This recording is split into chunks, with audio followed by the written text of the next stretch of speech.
فلا هادي له ونشهد أن لا إله إلا الله وحده لا شريك له.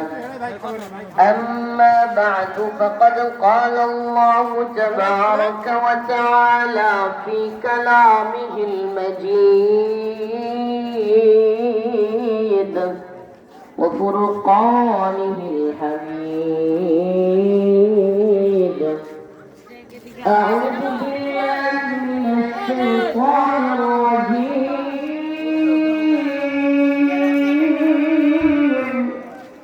بسم الله معرضون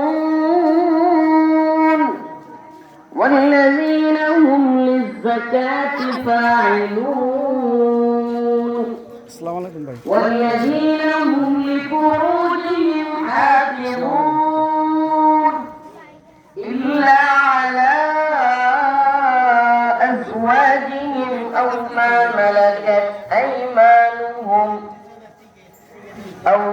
ملكت أيمانهم فإنهم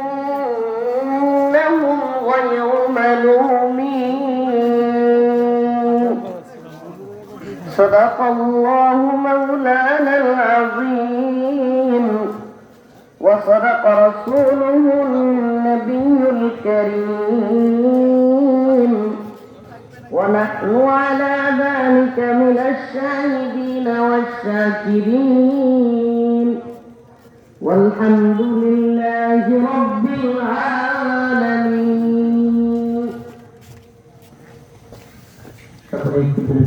اللهم صل على محمد وعلى آل محمد كما صليت على إبراهيم وعلى آل إبراهيم إنك حميد مجيد. اللهم بارك على محمد وعلى آل محمد كما باركت على إبراهيم وعلى آل إبراهيم إنك حميد مجيد. الجامعة دار السنة গাজীপুর ও মধ্য সদর শাহজাহান মসজিদের উদ্যোগে আয়োজিত শিমুলতলী গাজীপুর মহানগরীর আজকের এই বার্ষিক ওয়াজ মাহফিলের সম্মানিত সভাপতি হযরত আল্লাহ মাওলানা মুফতি রফিকুল ইসলাম কাসিম দামাত বরকাতুহুম, আরো উপস্থিত ছিলেন মুফতি জাফর আহমদ দামাত বরকাতুহুম, অন্যান্য উলামায়ে কেরাম, মুরব্বিয়ান আযম, প্রিয় যুবক ভাইরা, স্নেহের ছোট ভাইরা, পর্দানিশীন শ্রদ্ধেয় মা ও বোনেরা, আল্লাহ পাক রব্বুল আলামিনের দরবারে অসংখ্য অগণিত শুকরিয়া যে মহান রব্বুল আলামিন আপনাকে আমাকে কোরআন সুন্নাহ থেকে কিছু কথা বলবার এবং শুনবার জন্য আজকে এরকম একটা খোলামেলা পরিবেশে, মনোরম পরিবেশে ব্যবস্থা করে দিয়েছেন। সেজন্য অন্তরের অন্তঃস্থল থেকে কালিমাতুশ শুকর আদায় করে স্বতঃস্ফূর্ত আওয়াজ করে বলি আলহামদুলিল্লাহ। প্রিয় উপস্থিতি, আমি আপনাদের সামনে সূরাতুল মুমিনুনের 6খানা আয়াত তিলাওয়াত করেছি। আল্লাহ রাব্বুল আলামিন যদি তৌফিক দান করেন, আয়াতে কারিমাগুলোকে সামনে রেখে অল্প কয়েকটা কথা বলবো ইনশাআল্লাহ। রাত্র হয়ে গেছে, 12টার অধিক যাওয়া যাবে না, এর আগে ইনশাআল্লাহ কথা শেষ করে দিব। অল্প সময় কথা বলবো, অনেক বেশি সময় কথা বলা আমি উচিত মনে করি না। কথা অল্প সময়ে অনেক কথা বলা যায়। 1-1.5 ঘন্টা আসলে একটা মানুষ কি বলবে? যে কোনো বিষয়ে কথা বলার জন্য 30-40 মিনিট, 50 মিনিট কিংবা 1 ঘন্টা এনাফ। বাকি 1.5 ঘন্টা 2 ঘন্টা আলোচনা একজনের, এটা আসলে কিছুই বলার থাকে না। পরে গাল গল্প আর গুজব ছাড়া বা এগুলো ছাড়া তেমন কিছুই হয় না, আল্লাহ মাফ করুন।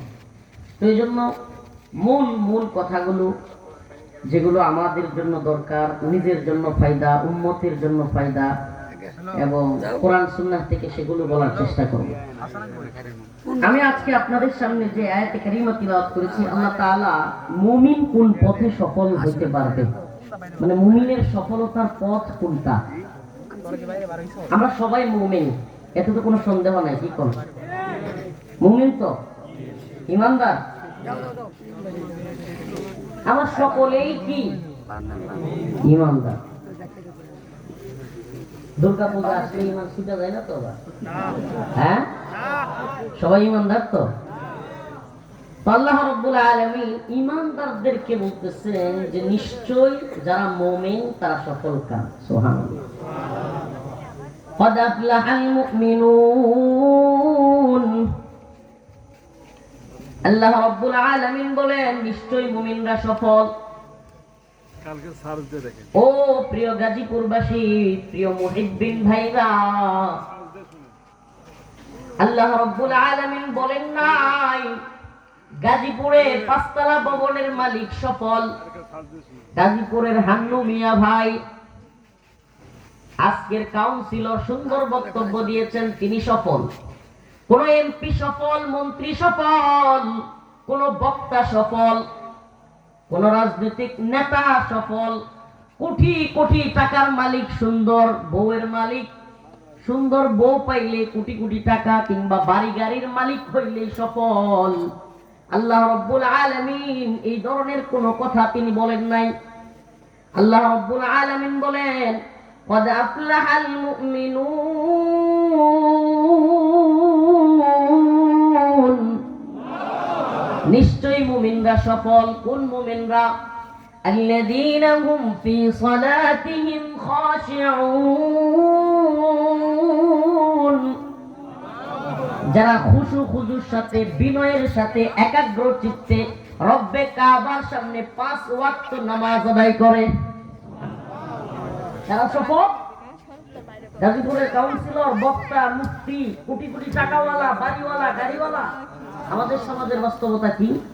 6 ডিজিটের চাকরি, লক্ষ টাকা বেতনের চাকরি যদি হয়, ভালো একটা বাড়ি থাকে, সুন্দর একটা বউ থাকে, পরিবারের সবাই যদি মোটামুটি সেটেল থাকে, পরিবার ভালো চলে, তাইলেই আমাদের মেয়েকে ছেলেকে যদি ভালো জায়গায় বিয়ে দিতে পারি, বিয়ে করাইতে পারি, তাইলেই এই লোক নিজেরে খুব সফল মনে করে। আর যদি পরিবারের লোকজন বেশি থাকে, এলাকায় একটু প্রভাব থাকে, 8-10টা ভাই বেস্তা থাকে, একটু ক্ষমতা থাকে, তাইলে এই লোক এমনি এমনি চলে।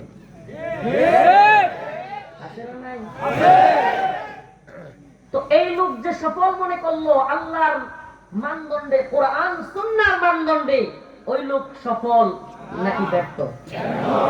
সফল তখন যখন কোরআনের মানদণ্ডে, সুন্নাহর মানদণ্ডে। কোরআন তো সফলতার অনেক কথা বলেছে, এর মধ্যে এক জায়গায় আল্লাহ বলতেছেন فَمَنْ زُحْزِحَ عَنِ النَّارِ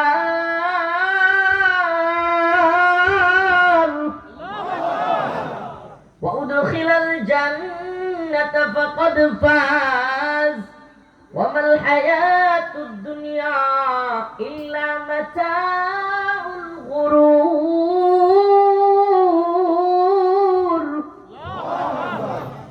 আল্লাহ রাব্বুল আলামিন বলেন ফামান যুহজিহা আনিন নার, যারা কিনা জাহান্নামের আগুন থেকে মুক্তি পেল, ওয়া উদখিলাল জান্নাতা ফাকাদ ফাজ, এবং জান্নাতের মধ্যে প্রবেশ করলো, ফাকাদ ফাজ, তারাই হলো প্রকৃত সফল। তার মানে বোঝা যায় এই দুনিয়ায় মুমিনের সফল নাকি ব্যর্থ এটা বোঝার কোনো কিছুই নেই। মুমিন প্রকৃতপক্ষে সফল কি ব্যর্থ এটা এই দুনিয়ায় বোঝার কোনো কি নাই। আমি এই দুনিয়ার বড় বক্তা, আল্লাহ মাফ করুন, আস্তাগফিরুল্লাহ, আপনি বড় বক্তা, বড় মুফতি, বড় শাইখুল হাদিস, বড় নেতা, বড় টাকাওয়ালা, বাড়িওয়ালা, গাড়িওয়ালা, বড় সাংবাদিক, বুদ্ধিজীবী, কলামিস্ট, কিন্তু দিন শেষে যদি আল্লাহ পাকের কাছে যেই দিন এক এক করে সবাইকে আল্লাহর সামনে দাঁড়াইতে হবে, ওয়াকুল্লুহুম আতিহি ইয়াউমাল কিয়ামাতি ফারদা, সবাইকে এক এক করে আল্লাহর সামনে দাঁড়াইতে হবে।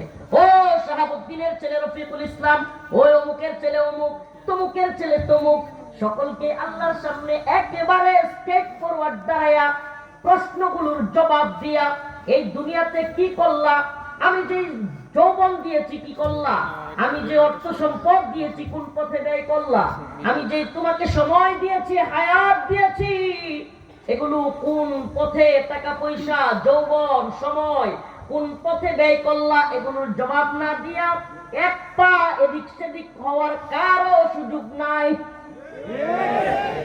চিন্তা করছেন কখনো?